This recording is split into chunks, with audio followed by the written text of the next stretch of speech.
श्री क्षत्रिय युवक संघ द्वारा अपने संस्थापक तनसिंह जी की 100वीं जयंती को भव्य रूप में 28 जनवरी 2024 को दिल्ली के जवाहरलाल नेहरू स्टेडियम में मनाया गया। ये देश की राजधानी में होने वाला राजपूतों का अब तक का सबसे बड़ा सम्मेलन रहा, जिसमें देश भर से बड़ी संख्या में राजपूत अपने प्रेरणा स्रोत तनसिंह जी के प्रति कृतज्ञता प्रकट करने और सामाजिक एकता का संदेश देने के लिए जुटे। कार्यक्रम में बड़ी संख्या में महिलाओं की भी उपस्थिति रही। दिल्ली और एनसीआर में रहने वाले राजपूतों के साथ ही हरियाणा और उत्तर प्रदेश के राजपूत भी प्रमुखता से कार्यक्रम में शामिल हुए।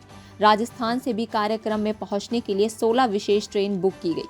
गुजरात और महाराष्ट्र से भी ट्रेन और बसों की बड़ी संख्या में राजपूत कार्यक्रम में शामिल हुए। इतना ही नहीं, दक्षिण भारत के कर्नाटक, तेलंगाना, आंध्र प्रदेश, तमिलनाडु जैसे राज्यों से भी लोग इस समारोह का हिस्सा बनने के लिए आए। तनसिंह जी आधुनिक युग के अग्रणी क्षत्रिय विचारक हैं, जिनके आदर्शों को अपनाकर आज अनेकों क्षत्रिय युवा समाज और राष्ट्र की सेवा में अपनी भूमिका निभा रहे हैं। इस मौके पर राजस्थान से आए क्षत्रिय समाज के लोगों ने क्या कुछ कहा, देखिए ये वीडियो। सर, आपका नाम?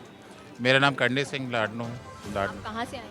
मैं नागौर डिस्ट्रिक्ट में लाडनू से हूँ। आज स्वर्गीय तनसिंह जी के जन्म शताब्दी वर्ष था, इसलिए पहले जो 75वीं थी वो हमने राजस्थान के अंदर बनाई थी, और ये जो 100वीं है वो दिल्ली में के अंदर जाके जो भी पूरे भारत के जो राजपूत हैं वो सब यहाँ पे आए हैं उसे बनाने के लिए। इसका उद्देश्य यही है कि जो भी नेशनल लेवल पे राजपूत हैं सब इकट्ठे हो, सब एक दूसरे परिचय हो, और जो आर्थिक वर्ग EWS का आरक्षण है, मेन मुद्दा उस पे है कि आगे जाके गवर्नमेंट के लिए ये जो अनिवार्य करे जो EWS है, उसके आगे जाके जो युवा पीढ़ी है उसको फ़ायदा पहुँच सके। आपका नाम क्या है? विक्रम सिंह। आप भी राजस्थान से हैं? जी मैडम।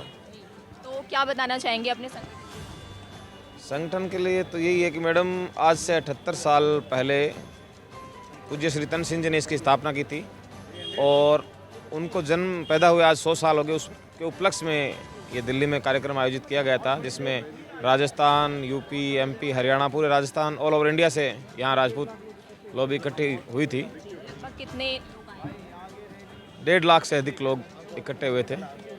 मुख्य रूप से संगठन का उद्देश्य ये था कि चारित्रिक निर्माण, वर्तमान में जो आज के दौर में अपन देखते हैं लोगों के कैरेक्टर डाउन हो चुके हैं, एक व्यक्ति के अंदर मानवता की भावना रहे, उस चीज़ को लेकर, उस उद्देश्य को लेकर संगठन की स्थापना की गई थी।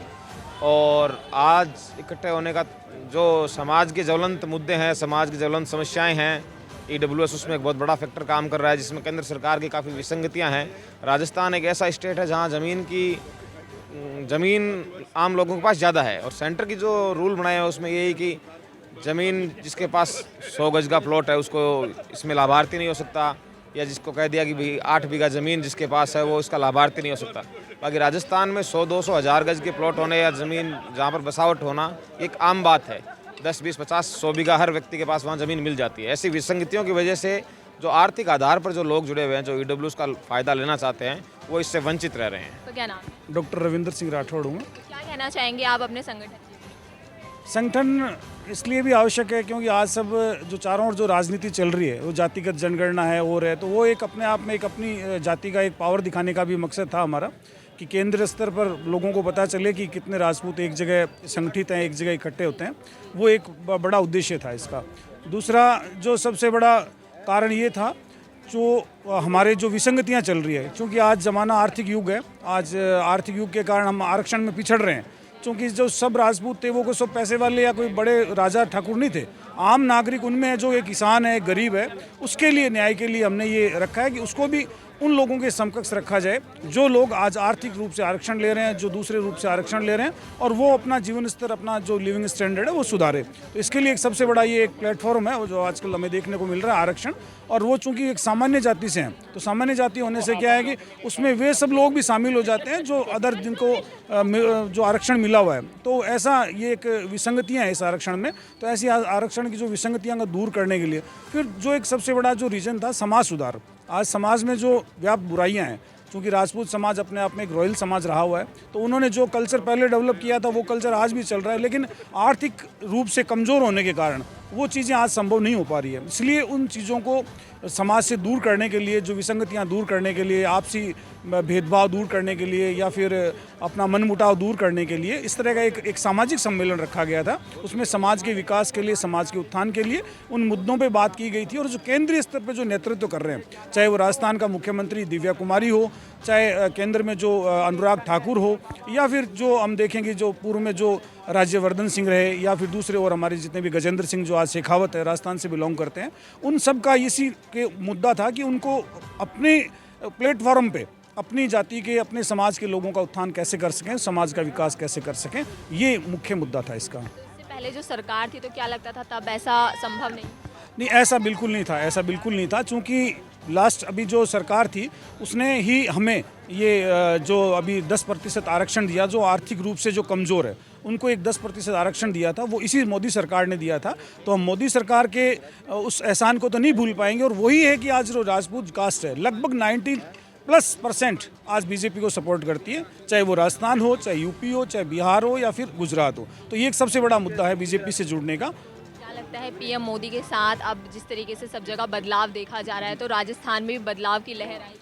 बिल्कुल आएगी, 100% है। पिछली बार भी हमने 25-25 दिया था, इस बार भी 25-25 देंगे पूरा का पूरा।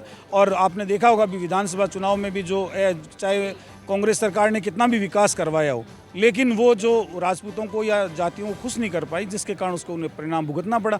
और आज उसका रिजल्ट आपके सामने है। और राम ये मंदिर पर क्या कहना है? राम मंदिर, चूँकि देखो ये किसी एक जाति विशेष, धर्म विशेष, या ऐसा कह सकते हैं कि एक सब भारतीयों का मुद्दा था। ये यदि जो अपने आप को भारतीय मानता है वो उसके लिए एक सर्वोपरि मुद्दा था राम मंदिर, जो आज 500 वर्षों से चला आ रहा था। और कांग्रेस हमेशा इसको तुष्टीकरण की राजनीति में लेती रही और कभी उसने इस चीज़ को ऊपर उठने दिया, केवल वोट की राजनीति करती थी वो।